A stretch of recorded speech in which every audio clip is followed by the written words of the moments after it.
بسم اللہ والصلاة والسلام علی رسول اللہ وعلی آلہ واصحابہ اجمعین الی یوم الدین۔ الحمدللہ آج 28 جولائی 2019 کو سنڈے کے دن علمی و تحقیقی مجلس نمبر 74 میں ہم بقیہ کے سوالات کا سلسلہ شروع کرتے ہیں۔ جی شعیب بھائی۔ جی علمی کوشچن ہے، آج کل بریلوی علماء میں نبی صلی اللہ علیہ وآلہ وسلم کو نبوت ملنے کی عمر سے متعلق خوب مناظرانہ فضا ہے، تو ایک عام مسلمان کو کیا عقیدہ رکھنا چاہیے اس میں؟ میرے بھائی، عام مسلمان کو وہی عقیدہ رکھنا چاہیے جو کتاب اللہ میں اور سنت کے اندر آیا ہے، فرقوں کو چھوڑ دیا جائے۔ اور میں اس طرح کی مناظرانہ بحثوں سے بڑا خوش ہوں کہ کم از کم ایک مکتب فکر کے اندر اس حوالے سے ذرا ایک آواز تو بلند ہونا شروع ہوئی ہے۔ اور آپ دیکھ لیں کہ مولانا سعید اسد صاحب جو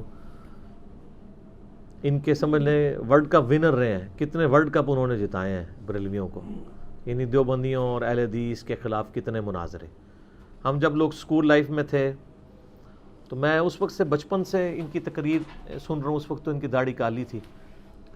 جو بڑھاپے کی طرف گئے ہیں تو ان کو کئی چیزیں سمجھ آنا شروع ہوئی ہیں۔ کبھی کبھار میری فون پہ گپ شپ بھی ہو جاتی ہے ان سے، ویڈیوز دیکھتے ہیں، دعائیں بھی بڑی دیتے ہیں، پسند بھی کرتے ہیں۔ گستاخانہ عبارتوں کے حوالے سے وہ مانتے ہیں کہ آپ جو چیزیں ہائی لائٹ کر رہے ہیں واقعی گستاخانہ ہے۔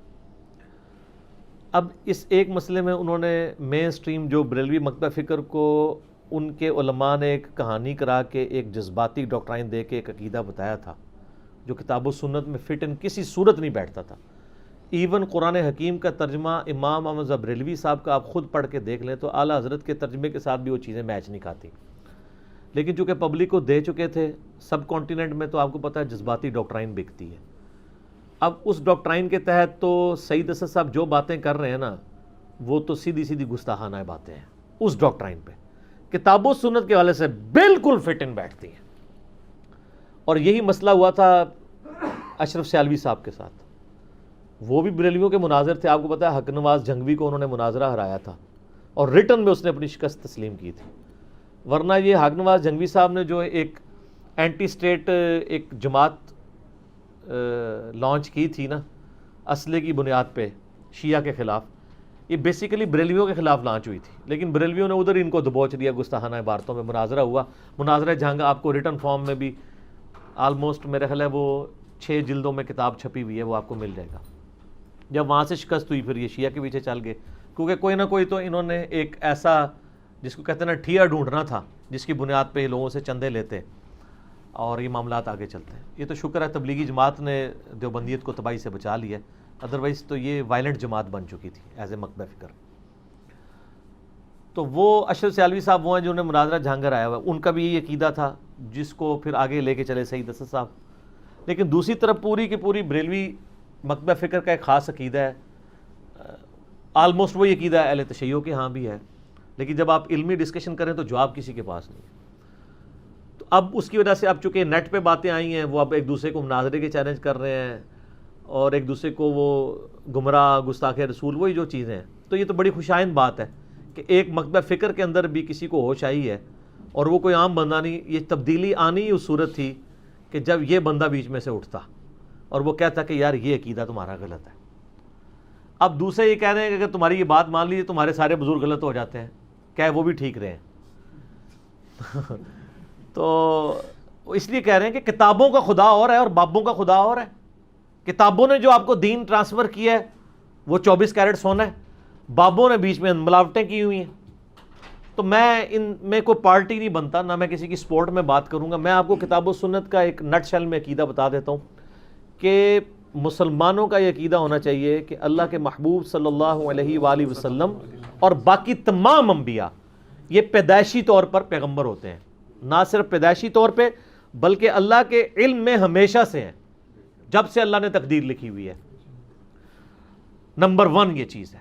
میں اس کے دلائل کتاب و سنت سے بعد میں آپ کو ذکر کر دوں گا، فی البدی میں گھنٹوں بول سکتا ہوں اس پہ، لیکن میں آپ کو ایک عام بندے کو یہ بات سمجھانا چاہ رہا ہوں۔ نمبر 2، انبیاء کرام علیہ السلام اپنی پیدائش سے لے کر بعثت تک اللہ تعالیٰ کی حفاظت میں ہوتے ہیں، ان سے کوئی گناہ سرزد نہیں ہوتا، اللہ کی خاص پروٹیکشن میں ہوتے ہیں۔ نمبر 3، وہ مبعوث اس وقت ہوتے ہیں جب اللہ تعالیٰ انہیں حکم دیتا ہے، چاہے تو وہ ماں کی گود میں حکم دیتے، جیسے سورہ مریم میں ہے، حضرت عیسیٰ ابن مریم ماں کی گود میں بول اٹھے تھے کہ میں اللہ کا پیغمبر ہوں، اللہ نے مجھے کتاب دی ہے اور مجھے اپنی ماں کے حق میں جو ہے وہ شفیق بنایا ہے، سلام ہو اس دن پر جس دن میں پیدا ہوا، جس دن میں مروں گا اور جس دن میں اٹھایا جاؤں گا۔ عیسیٰ علیہ السلام کی گفتگو آئی ہے، وہ شیر خوارگی کی عمر میں ہی انہوں کو اللہ نے مبعوث کر دیا، اور اکثر انبیاء جو ہیں وہ 40 سال کی عمر میں مبعوث ہوئے ہیں، انکلوڈنگ ہمارے محبوب صلی اللہ علیہ وآلہ وسلم۔ تو یہ 3 بنیادی باتیں ہیں۔ چوتھی بات یہ ہے کہ انبیاء کرام علیہ السلام جب تک مبعوث نہیں ہوتے، اگرچہ وہ اللہ کی حفاظت میں ہوتے ہیں، لیکن انہیں خود یہ بات نہیں پتا ہوتی کہ وہ اللہ کے پیغمبر ہیں۔ یہ ہے اصل بات جس کے اوپر جھگڑا ہے۔ سعید اسد صاحب اللہ کا شکر ہے اس بات کو مان گئے ہیں۔ اب دوسروں نے تو جذباتی ڈاکٹرائن دی ہوئی تھی، انہوں نے کہا نہیں نہیں یہ تو گستاخی ہو جائے گی۔ گستاخی کب سے ہوگی؟ جب اینڈ رزلٹ سیم ہے، دونوں کہہ رہے ہیں کہ پروفٹ محفوظ ہے، اور پھر اوپر یہ ساری کی ساری کہانی انہوں نے اہل حدیث کے کھاتے میں ڈال دی ہے۔ جی وہ اہل حدیث تو مانتے ہی کوئی نہیں ہے، وہ تو کہتے ہیں پیغمبر تو 40 سال کے بعد پیغمبر بنا ہے، پہلے تو وہ پیغمبر ہے ہی نہیں تھا۔ یہ کس اہل حدیث کا عقیدہ ہے؟ کیوں جھوٹ بولتے ہیں؟ وہ وہی بات کرتے ہیں جو آج آپ کے سعید اسد صاحب کر رہے ہیں۔ دنیا میں کسی مسلمان کا یہ عقیدہ نہیں ہے کہ پیغمبر پیدائشی طور پہ پیغمبر جو ہے وہ نہیں ہوتا، سب کا عقیدہ ہے۔ جھگڑا یہی ہے کہ پیغمبر کو جب اللہ تعالیٰ مبعوث کرتا ہے، یعنی اٹھاتا ہے کہ وہ دعوت و تبلیغ کا کام کرے، اس وقت اس کو یہ پتہ چلتا ہے کہ وہ اللہ کا پیغمبر ہے، ادروائز اس کے لیے لائف گزارنی بڑی مشکل ہو جائے۔ بخاری مسلم میں کتنی احادیث ہیں کہ نبی علیہ السلام سے وہی تھوڑی سی دیر کے لیے منقطع ہوتی تھی تو آپ کے لیے وقت گزارنا مشکل ہو جاتا تھا، وہی کی چاشنی تھی نا ایک۔ تو وہ جو صورت نازل ہوئی ہے وَالضُّحَىٰ وَاللَّيْلِ إِذَا سَجَىٰ مَا وَدَّعَكَ رَبُّكَ وَمَا قَلَىٰ، نہ نبی آپ سے آپ کا رب ناراض ہوا ہے نہ آپ کو چھوڑا ہے۔ وَلَلْآخِرَةُ خَيْرٌ لَكَ مِنَ الْأُولَىٰ، آپ کا ہر آنے والا لمحہ گزرے ہوئے سے بہتر ہے۔ یہ تسلیاں اس لیے ہوتی تھی۔ تو 40 سال کے لیے ایک نبی کو وہی کا انتظار کرنا پڑے، اس سے تو 40 گھنٹے نہیں گزرتے، تو یہ تو نبی کو تکلیف میں ڈالنے والی بات ہے، یہ گستاخانہ عقیدہ ہو جائے گا۔ تو اللہ کی حفاظت میں ہوتے ہیں۔ البتہ یہ چیز ضرور ہے کہ جب نبیوں کی بعثت کا وقت قریب آتا ہے تو اللہ تعالیٰ پھر ان کے ساتھ ایکسٹرا آرڈنری ایکسپیرینس ان کی ذات کے ساتھ کروانا شروع کر دیتا ہے۔ جیسا کہ صحیح مسلم میں حدیث ہے کہ آپ صلی اللہ علیہ وآلہ وسلم نے فرمایا کہ میں اس پتھر کو بھی پہچانتا ہوں جو بعثت سے پہلے مجھے سلام کیا کرتا تھا۔ تو ظاہر ہے یہ ایکسپیرینس سے آپ گزر رہے تھے، ایک ایکسٹرا آرڈنری ایکسپیرینس۔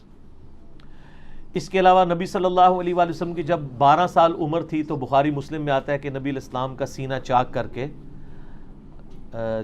جنتی ایک سونے کا تشت لا کے اس میں زمزم ڈال کے آپ کا سینہ چاک کر کے جبرائیل علیہ السلام نے دل نکالا، اس میں سے جو خون کا لوتھڑا جو دنیا کا حصہ تھا وہ ریموو کیا، پھر دوبارہ ڈال دیا اور سلائی کی، اور سلائی کے نشان صحابہ کرام نے آپ کے اس سینے پہ دیکھے۔ تو یہ ایکسپیرینسز تو پروفٹس کے ساتھ جاری رہتے ہیں، ایکسٹرا آرڈنری ایکسپیرینسز ہو رہے ہوتے ہیں، لیکن اللہ تعالیٰ نے ان کو ڈورمنٹ پوزیشن پہ رکھا ہوتا ہے، ایکٹیو پوزیشن پہ نہیں ہوتے، ادروائز تو ان کے لیے بڑا مشکل ہو جائے دنیا میں وقت گزارنا۔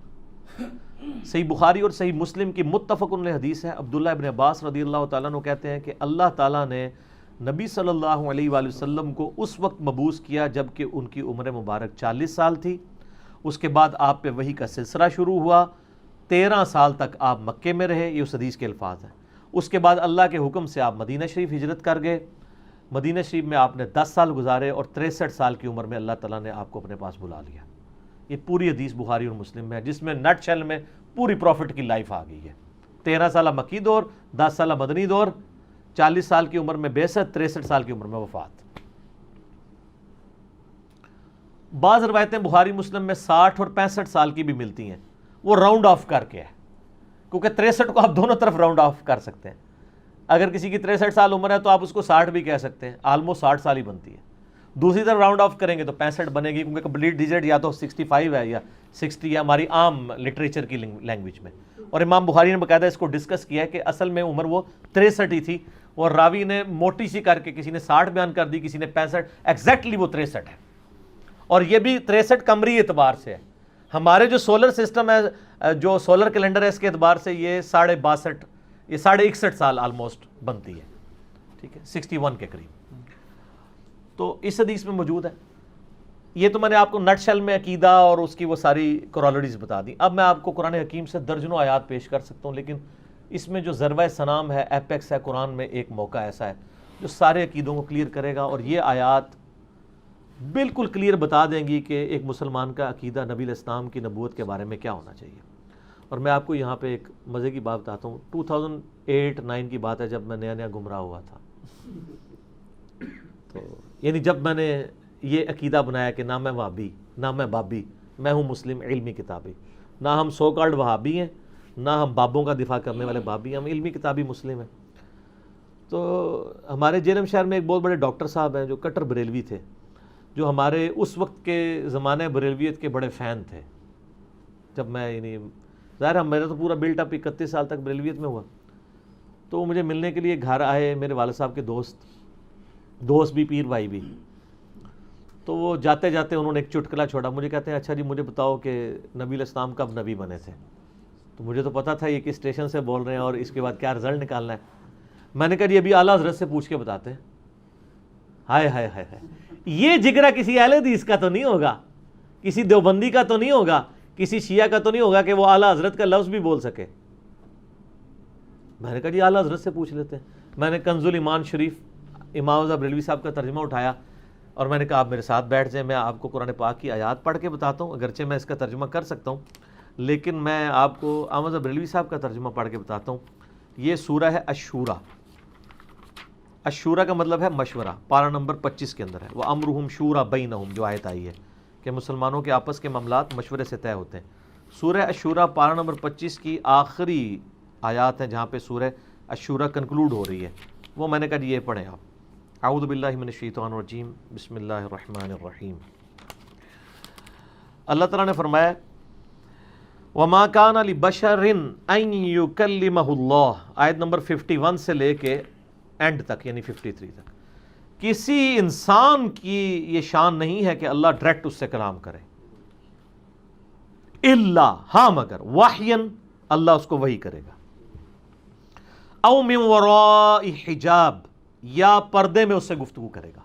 جیسے نبی علیہ السلام سے اللہ تعالیٰ نے شب معراج کی، ڈائریکٹ گفتگو کی لیکن پردے میں تھی.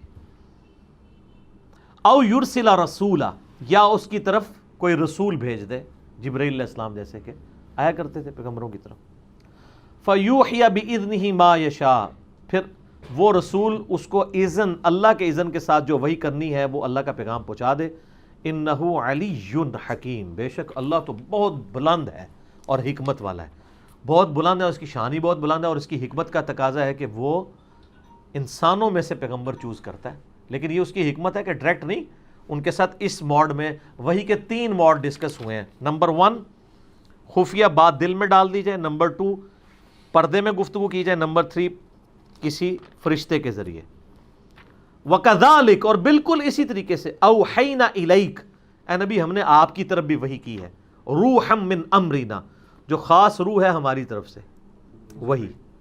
ما کنت تدری الکتاب ولا الایمان، اس قرآن کے نزول سے پہلے نہ تو آپ جانتے تھے کہ کتاب کیا ہوتی ہے اور نہ ایمان کو جانتے تھے. یعنی ایک بیسک ایمان تو ہوتا ہے، یعنی ایمان کی ڈیٹیلز کیا ہیں. تو اعلیٰ حضرت نے بھی ترجمہ یہ کیا ہے کہ نہ آپ کتاب کو جانتے تھے، نہ احکام شرع کی تفصیلات کو جانتے تھے. وَلَكِنْ جَعَلْنَاهُ نُورًا نَهْدِي بِهِ مَن نَّشَاءُ مِنْ عِبَادِنَا، لیکن ہم نے بنا دیا اس قرآن کو نور، جس کے ذریعے ہم ہدایت دیتے ہیں اپنے بندوں میں سے جسے چاہیں. وَإِنَّكَ لَتَهْدِي إِلَىٰ صِرَاطٍ مُسْتَقِيمٍ، اور بے شک اب تو آپ بھی سیدھے راستے کی طرف رہنمائی کرنے والے ہیں. یعنی اللہ تعالیٰ نے اپنے نبی کو چوز کر لیا ہے کہ اپنا پیغام ان تک پہنچائے. صراط اللہ الذی لہ ما فی السماوات و ما فی الارض، راستہ اس اللہ کا کہ زمین و آسمان کی بادشاہت جس کے قبضے میں ہے. الا الی اللہ تصیر الامور، آگاہ ہو جاؤ، سارے معاملات کو پلٹ کے اللہ ہی کی طرف جانا ہے. سر اس میں بالکل کلیئر کٹ آ گیا کہ نبی علیہ السلام کو اللہ تعالیٰ نے قرآن کے ذریعے جو ہے وہ ہدایت کاملہ تک پہنچایا. ڈیٹم لیول کی ہدایت تو ہے تھی لیکن کامل ہدایت. وَوَجَدَكَ ضَالًّا فَهَدَىٰ، اے نبی ہم نے آپ کو اپنی محبت میں خود رفتہ پایا تو آپ کو ہدایت کی اعلیٰ ترین منزل کے اوپر فائز کر دیا. بیسک ہدایت تو تھی یہ دوال کا ترجمہ جو بعض لوگوں نے کیا نا کہ گمراہ پایا نعوذ باللہ یا استغفر اللہ، یہ بالکل غلط ترجمہ ہے۔ قرآن میں واضح ہے ما ضل صاحبکم وما غوا، تمہارے نبی نہ کبھی بہکے ہیں نہ کبھی بہرا چلے ہیں۔ وما ینطق عن الہوا، وہ اپنی خواہش نفس سے کچھ نہیں کہتے۔ ان ہوا الا وحی یوحا، وہ تو وہی کہتے ہیں جو اللہ ان کو وحی کرتا ہے۔ یہاں ضال کا مطلب محبت میں خود رفتہ ہونا ہے، جیسا کہ حضرت یعقوب علیہ السلام کے لیے ان کے بیٹوں نے کہا تھا نا ان ابانا لفی ضلال مبین، ہمارے ابا تو یوسف کی محبت میں ڈوب گئے ہیں۔ وہ یہ تو نہیں کہہ رہے تھے کہ ہمارا ابا گمراہ ہو گیا ہے، اسی ابے کی محبت میں تو تھے اور اس ابے کو پیغمبر بھی مانتے تھے وہ، تو کوئی شخص اب پیغمبر باپ کو گمراہ تو نہیں کہے گا۔ وہاں ضال کا مطلب محبت میں ڈوب جانا۔ لہذا اس لحاظ سے میں اعلیٰ حضرت کے ترجمے کو صحیح سمجھتا ہوں، جہاں کئی معاملات میں انہوں نے غلط ترجمہ کیا، یہاں پہ ان کا ترجمہ ٹھیک ہے۔ تو نبی علیہ السلام کو کامل ہدایت تک اللہ تعالیٰ نے پہنچایا، تو یہ بالکل واضح ہے۔ اب آپ اسی کانٹیکسٹ میں ذرا بخاری و مسلم کی وہ درجنوں احادیث نکالیں۔ میں نے ان ڈاکٹر صاحب کو بھی کہا، اس کے بعد وہ خاموش ہو گئے جب یہ انہوں نے پڑھا نا، تو کہتے نہیں ٹھیک ہے ٹھیک ہے۔ اب یہ نہیں مجھے پتا کہ انہوں نے اپنا عقیدہ صحیح کیا ہے کہ نہیں، لیکن وہ میں نے کہا جی اب میں آپ سے معصومانہ سوال کرتا ہوں کہ جو بخاری و مسلم میں کتنی احادیث ہیں اس کو سپورٹیو، جس میں ایک مشہور حدیث ہے کہ جب نبی صلی اللہ علیہ وآلہ وسلم پہ پہلی وحی نازل ہوئی تھی، اما عائشہ کہتی ہیں جب آپ علیہ السلام کی عمر کا 40واں سال آیا تو آپ کا دل دنیا سے اچاٹ ہو گیا۔ پہلے آپ بڑی ڈائنامک لائف گزار رہے تھے، مکے کے ایک کامیاب تاجر تھے، کیونکہ ایک امیر ترین عورت کے ساتھ شادی ہو چکی تھی، آپ لوگوں کی آنکھوں کے تارے تھے، صادق اور امین تھے، بڑی آپ ڈائنامک لائف گزار رہے تھے۔ اچانک آپ کا دل دنیا سے اچاٹ ہوا 40ویں سال میں، اور سیدہ خدیجہ آپ کو کھانا باندھ کے دیتی تھی، تو کئی دن کے لیے آپ غار حرا میں جاتے تھے۔ تو لوگ بڑے پریشان ہو گئے کہ یار مطلب بیٹھے بٹھائے ایک ایکسٹروورٹ بندہ انٹروورٹ ہو گیا، کیا ہو گیا اس کو؟ اور وہاں پہ نبی رسول فرماتے ہیں مجھ پہ پہلی دفعہ فرشتہ سامنے ظاہر ہوا انسانی شکل میں، تو اس نے کہا اقرا، پڑھ۔ تو میں نے کہا ما انا بقاری، میں تو پڑھا ہوا نہیں ہوں۔ 3 دفعہ ایسا ہوا، پھر اس نے نبی اسلام کو جو ہے وہ معانقہ کیا اور زور سے دبایا، تو پھر وہ پہلی آیات 5 نازل ہوئی سورۃ العلق کی، اقرأ بسم ربک الذی خلق، خلق الانسان من علق۔ تو پھر اس کے بعد کیا ہوا کہ نبی علیہ السلام کہتے ہیں میرے دل کی دھڑکن تیز ہو گئی، میں جلدی سے گھر واپس آیا اور سیدہ خدیجہ سلام اللہ علیہا کو کہا کہ مجھے کمبل اڑا دو، اور کیونکہ ظاہر ہے ورنہ تو وہ سیدھا یہ کرتے کہ وہ باہر سے کوئی مطلب شیرنی لے کے گھر جاتے، کیا میری بیگم 40 سال سے جس کی میں تلاش میں تھا وہ وقت آ گیا۔ ظاہر ہے نبی علیہ السلام کا وہ فرسٹ ایکسپیرینس ہوا تھا اس حوالے سے کہ آپ کے اوپر ذمہ داری ڈالی گئی۔ اچھا آپ پیدائشی پیغمبر تھے، اللہ کی حفاظت میں تھے، لیکن یہاں پہ یہ والا معاملہ ہوا۔ اب بلکہ آپ سورہ یونس پڑھ کے دیکھیں نا، تو میں یہاں پہ ضمناً وہ پیش کر دوں آیات، چونکہ یہیں پہ ان کا مزہ آئے گا۔ سورہ یونس، سر قرآن پڑھو تو پھر پتہ چلے نا کہ کتابوں کا خدا اور ہے اور بابوں کا خدا اور، دین تو کتابوں میں ہے، بابوں میں نہیں ہے۔ تو اور جو بابے کتابوں کے ہی نہ مانے وہ بابے کہاں کے ہیں؟ بابوں کی عزت کس طرح سے تھی کہ یہ دین پہ چلنے والے ہیں، کتابوں پہ چلنے والے ہیں، کتابوں کے باغی ہوں تو پھر عزت کس کام کی ان کی؟ ٹھیک ہے، ہم ان بابوں کو مانتے ہیں جو کتابوں کو مانتے ہیں، یہ ہیں ہمارے بابے، امام بخاری، امام مسلم، ساڑھے بھی بابے ہیں۔ اور سر دیکھ لیں میرے بابے وہ ہیں کہ میں کسی کے بابے کو برا کہوں اس کے جواب میں میرے بابے کو برا نہیں کہہ سکتا، دیکھا کہتا نہیں وہ ان کو نہیں کہنا۔ ایسے تگڑے بابے ہونے چاہیے جن کو ہاتھ نہ پا سکے، تو بابے ذرا پکے پکڑو۔ تو آڑے بابے تھے، ایک بریلویوں کے بابے دیوبندیوں کے نزدیک جو ہیں وہ مشرک ہیں، دیوبندیوں کے بابے بریلویوں کے نزدیک گستاخ رسول ہیں۔ اہل حدیث ان کو نہیں مانتے، یہ اہل حدیث کو نہیں مانتے، شیعہ ان سب کو گمراہ کہتے ہیں، یہ شیعہ کو گمراہ کہتے ہیں۔ تو میرے بابے دیکھ لیں پھر اللہ کے فضل سے۔ میرا یوٹیوب پہ کلپ بھی ہے بابوں اور کتابوں میں فرق، اور ایک یہ ہے کہ اماموں اور بزرگوں میں فرق، ہم اماموں والے بزرگوں کو مانتے ہیں۔ یہ جناب سورہ یونس کی آیت نمبر ہے 15۔ وَإِذَا تُتْلَى عَلَيْهِمْ آيَاتُنَا، جب ہماری آیات ان کے اوپر تلاوت کی جاتی ہیں، بینات، کھلی روشن، قَالَ الَّذِينَ لَا يَرْجُونَ لِقَاءَنَا، تو وہ لوگ جن کو کوئی امید نہیں ہے کہ انہوں نے اللہ کے پاس یعنی ملاقات کرنی ہے آ کے، یعنی کافر، وہ کہتے ہیں اِئْتِ بِقُرْآنٍ غَيْرِ هَذَا، اے نبی کوئی اور قرآن لے کے آؤ، یہ قرآن بڑا سخت ہے، کوئی میٹھی میٹھی باتوں والا قرآن لے کے آؤ، او بدلہ، یا اسے تبدیل کر دو، قل ما یکون لی ان ابدلہ من تلقاء نفسی، اے نبی تم فرما دو مجھے تو کوئی اختیار نہیں کہ میں اپنی مرضی سے اس کتاب کے اندر کوئی تبدیلی کر دوں؟ ان اتبع الا ما یوحى الی، میں تو خود اس وحی کی پیروی کا پابند ہوں جو اللہ نے میری طرف کی ہے، میں تو نہیں بدل سکتا۔ انی اخاف ان عصیت ربی عذاب یوم عظیم، بے شک میں خود اس بات سے ڈرتا ہوں کہ اگر میں نے بھی اپنے رب کی نافرمانی کی تو بڑے دن کا عذاب مجھے بھی آ پکڑے گا۔ اور سر یہ آیت قرآن میں 3 دفعہ ریپیٹ ہوئی ہے، سورہ یونس میں، سورہ الزمر کے اندر، سورۃ الانعام کے اندر، کہ نبی تم فرما دو مجھے تو خود ڈر ہے کہ اگر میں نے اپنے رب کی نافرمانی کی، حالانکہ یہ بفرض محال ہے، امپاسبل ہے، یہ آپ کو سنایا جا رہا ہے کہ آپ کے جو بزرگ آگے کہے نا ہم اس وقت تک جنت میں نہیں جائیں گے جب تک سارے مریدوں کو نہ لے جائیں، کتے نہ لے جائیں، ٹھیک ہے؟ تو وہاں آپ یہ آیت یاد کر لینا کہ نبی علیہ السلام کے بارے میں اللہ تعالیٰ نے یہ آپ لوگوں کو سنانے کے لیے کیا۔ قُلْ لَوْ شَاءَ اللَّهُ مَا تَلَوْتُهُ عَلَيْكُمْ، اے نبی تم فرما دو اگر اللہ ہی نہ چاہتا تو میں کبھی تمہارے اوپر یہ تلاوت ہی نہ کرتا، میں تو خود پابند ہوں۔ وَلَا أَدْرَاكُمْ بِهِ، اور نہ اللہ تعالیٰ تمہیں ادراک دیتا ہے اس کتاب کی طرف۔ فَقَدْ لَبِثْتُ فِيكُمْ عُمُرًا مِّن قَبْلِ، دیکھو میں نے عمر کا ایک اچھا خاصا حصہ تم میں گزارا ہے اس سے پہلے۔ افلا تعقلون، کیا تمہیں عقل نہیں ہے؟ یعنی میری زندگی اس بات کا نمونہ ہے، میں نے کبھی جھوٹ نہیں بولا، میں صادق اور امین ہوں، میں نے آج تک کبھی یہ کلیم نہیں کیا کہ میں اللہ کا پروفٹ ہوں۔ اچانک مجھے کیا ہوا ہے کہ میں غار حرا میں گیا ہوں اور میں ایسی باتیں کرنا شروع ہو گیا ہوں کہ تم سب لوگ میرے مخالف ہو گئے ہو؟ کوئی وجہ ہوئی ہے نا، میرے ساتھ کوئی ایسا ایکسپیرینس ہوا ہے نا؟ تو نبی علیہ السلام کی اعلان نبوت سے پہلے کی 40 سال کی زندگی کو اللہ نے دلیل کے طور پہ پیش کیا ہے کہ جو شخص 40 سال تک جس کا کریکٹر میں نے تم سے منوایا ہے نا، اس کا کریکٹر اس بات کے اوپر ثبوت ہے کہ وہ جھوٹ نہیں بولتا۔ یہ اچانک اگر وہ یہ کلیم کر رہا ہے نا تو اس کے پیچھے کوئی ریزن ہے۔ سر اس پہ تو مجھے کراس ریفرنس کے طور پہ اتنی آیات میرے دماغ میں چل رہی ہیں کہ وہ نہ ختم ہو، اتنی آیات ہیں۔ ایک اور میں آپ کو حصول برکت کے لیے بیان کر دیتا ہوں۔ اللہ تعالیٰ فرماتا ہے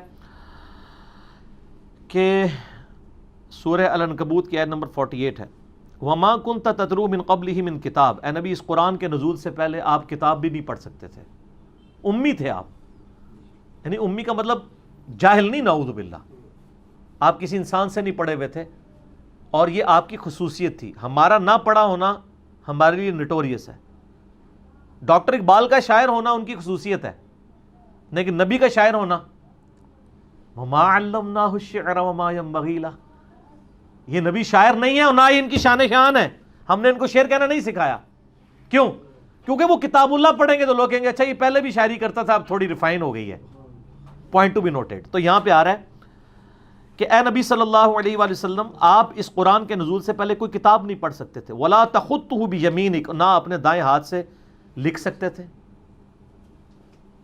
اِذًا لَارْتَابَ الْمُبْطِلُونَ، اگر ایسا ہوتا تو کافروں کو یہ بات شک میں ڈال دیتی کہ قرآن آپ نے خود لکھ لیا۔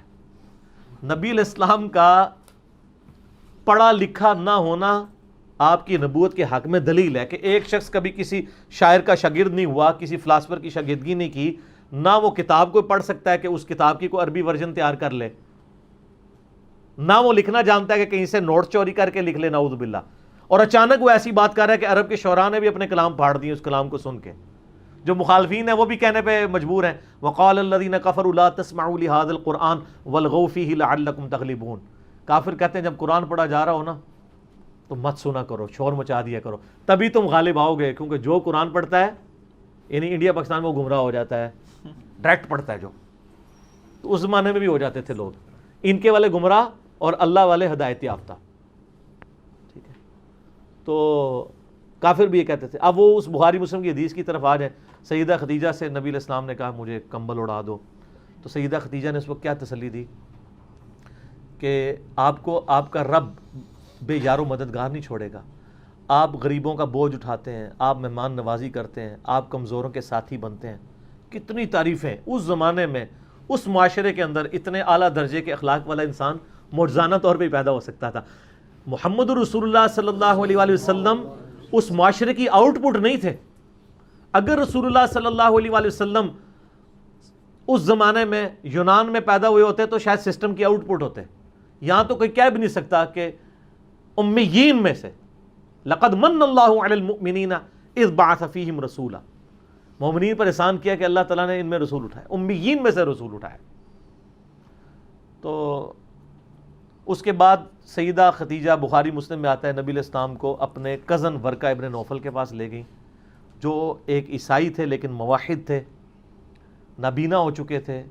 انہوں نے کہا بھتیجے جو کچھ تمہارے ساتھ ایکسپیرینس ہوا ہے مجھے لگتا ہے یہ وہی ہے جو اللہ نے موسیٰ علیہ السلام کی طرف بھیجی تھی. حضرت عیسیٰ کا ذکر انہوں نے اس لیے نہیں کیا کہ حضرت عیسیٰ تو دین شریعت موسوی کے مجدد ہیں، شریعت تو وہی تھی نا، پیغمبر بھی ہیں مجدد بھی ہیں، کیونکہ وہ 10 کمانڈمنٹس کی اسٹیبلشمنٹ کے لیے آئے تھے. تو اس کے بعد جو کچھ کہا نا ورقہ ابن نوفل نے، انہوں نے کہا بھتیجے ان قریب تیری قوم تجھے یہاں سے نکال دے گی. تو نبی علیہ السلام فوراً ٹھٹک گیا. آپ نے کہا کہ یہ مجھے نکال دیں گے، یہ تو مجھے بڑی محبت کرتے ہیں. ان کا آپ سے پہلے جس نے بھی دعوت توحید بلند کی ہے اس کے ساتھ اس کی قوم نے یہی کیا ہے، اور اگر میں اس وقت زندہ رہا تو میں آپ کی مدد کروں گا. اور حدیث کے الفاظ ہیں کہ کچھ ہی دنوں کے بعد وہ فوت ہو گئے رضی اللہ تعالیٰ عنہ وعلیہ السلام. یعنی وہ فطرت کے اوپر تھے، موحد تھے، ایک اللہ کے ماننے والے تھے. تو آپ دیکھ لیں کہ اگر نبی علیہ السلام سے بات نہیں ان کی قوم نے سنی، اور وہ قوم جو کہتی تھی کہ اس جیسا تو بندہ ہی کوئی نہیں ہے، تو سر میرے آپ سے اس قوم نے کون سی ایسی بات سن لینی ہے جو ان کے مفادات کے خلاف ہو. ہمارے پاس تو وہ ہماری بیک پہ تو خدا بھی اس طریقے سے نہیں ہے جس طرح نبی کی بیک پہ کھڑا ہوتا ہے. اللہ کے فضل سے ہمارے پیچھے بھی ہے، اللہ کے فضل سے اسی تو کام پھیل رہا ہے، اللہ کا شکر ہے. دنیا میں کوئی جگہ نہیں بچی ہے جہاں پہ دعوت حق نہ پہنچی ہو. یوٹیوب حافظہ اللہ کی برکت سے اور گوگل دامت برکاتہم عالیہ کی برکت سے. کہتے ہیں جی پہلے لوگ تو پہلے لوگ اس طرح کے نہیں تھے. سر پہلے تھے لیکن پہلے یوٹیوب نہیں تھی، تو وہ فتنہ کبھی بھی عالمی نہیں بنتا تھا. فتنہ عربی والا جو آپ کے لیے آزمائش بنا ہے، یہ فتنہ عالمی بنا اس لیے کہ اللہ نے ریسورسز کھولے ہیں. کیوں؟ تاکہ اللہ تعالیٰ پوری دنیا کے اندر اسلام کا غلبہ کروائے. هو الذی ارسل رسولہ بالہدی ودین الحق لیظہرہ علی الدین کلہ. یہ وعدہ تو پورا ہونا ہے نا، قرب قیامت سے پہلے پوری دنیا میں اسلام کا غلبہ ہونا ہے. مسند احمد میں حدیث ہے قیامت اس وقت تک قائم نہیں ہوگی جب تک کہ دنیا کے ہر گھر میں میرا پیغام نہ پہنچے. ہر گھر میں. اس ٹائم صحابہ سوچتے ہوں گے کیسے پہنچے گا. آج وہ کہیں گے سر بڑا آسان ہے، آپ کے مخالفین کے گھر میں بھی پہنچ گیا ہوا ہے. وہ لوگ جو آپ کی بات بھی نہیں سنتے، کئی لوگ ہیں کٹر ہیں خلاف، ان کے بچے سنتے ہیں، علیحدہ میں ملتے ہیں، کہتے ہیں بس ابا جی سے لڑ نہیں سکتے، ہم آپ کے ساتھ ہیں. تو یہ تو کبھی نہیں ہونا تھا. آپ کے ابے تو اپنے بچوں کو دوسری مسجد میں نہیں جانے دیتے، لیکن مسجد میں جانے کی ضرورت نہیں، ہم خود ہی آپ کے ڈرائنگ روم میں پہنچ جائیں گے، آپ کی جیب میں موبائل کے اندر داخل ہو جائیں گے. سر بزرگ تو پھر ہمیں مانے نا. آپ دیکھیں نا اتنی بڑی بزرگی کسی نے ویل کی ہے کہ مخالفین کے گھر میں ان کی اجازت کے بغیر ان کے موبائلوں میں پہنچ جائے اور جا کے ان کو وہ انورٹڈ کاما والا گمراہ کر دے. تو سر یہ برکت ہے. اب ادھر واپس آ جائے تو یہ حدیث واضح ثبوت تھی. البتہ پوٹینشلی پیغمبر ہی ہوتا ہے ہمیشہ سے. اس کو سپورٹیو وہ جامع ترمذی کی حدیث ہے کہ نبی علیہ السلام سے پوچھا گیا آپ پہ نبوت کب واجب ہوئی، حضرت ابو ہریرہ نے. تو نبی صلی اللہ علیہ وآلہ وسلم فرمایا کہ میں اس وقت بھی نبی تھا جب آدم علیہ السلام اپنے روح اور جسم کے درمیان تھے، یعنی ابھی حضرت آدم کی تخلیق نہیں ہوئی تھی، میں اس وقت بھی پیغمبر تھا.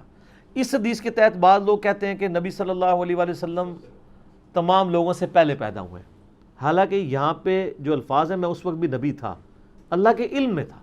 اور یہ جو میں علم والی بریکٹ لگا رہا ہوں یہ دوسری حدیث کے تحت، وہ حدیث ترمذی میں موجود ہے. ترمذی والی سند تو کمزور ہے، لیکن باقی کتابوں میں شرح السنہ کے اندر، المستدرک للحاکم کے اندر، دلائل النبوہ امام بیہقی کی کتاب میں، اور مسند امام احمد میں موجود ہے کہ نبی صلی اللہ علیہ وآلہ وسلم نے فرمایا میں اللہ کے ہاں اس وقت بھی خاتم النبیین لکھا ہوا تھا، مکتوباً عند اللہ، اللہ کے ہاں لکھا ہوا تھا تقدیر میں، خاتم النبیین.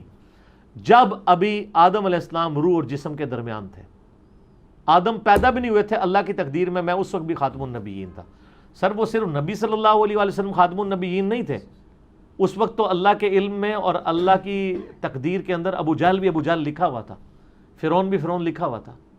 اور پھر آپ صلی اللہ علیہ وآلہ وسلم نے فرمایا میں تمہیں اپنے بارے میں بتاتا ہوں، میں ابراہیم کی دعا ہوں، میں عیسیٰ کی بشارت ہوں، اور میں اپنی ماں کا وہ خواب ہوں جو انہوں نے میری پیدائش کے وقت دیکھا کہ ان کے لیے ایک ایسا نور ظاہر ہوا جس سے شام کے محلات بھی روشن ہو گئے. یعنی آپ کی والدہ کو یہ دکھایا گیا تھا کہ آپ سے جو بچہ پیدا ہوگا اس کی حکومت بالآخر رومن امپائر کے اوپر بھی حاوی ہو جائے گی، جو دنیا کی سب سے بڑی سپر پاور تھی.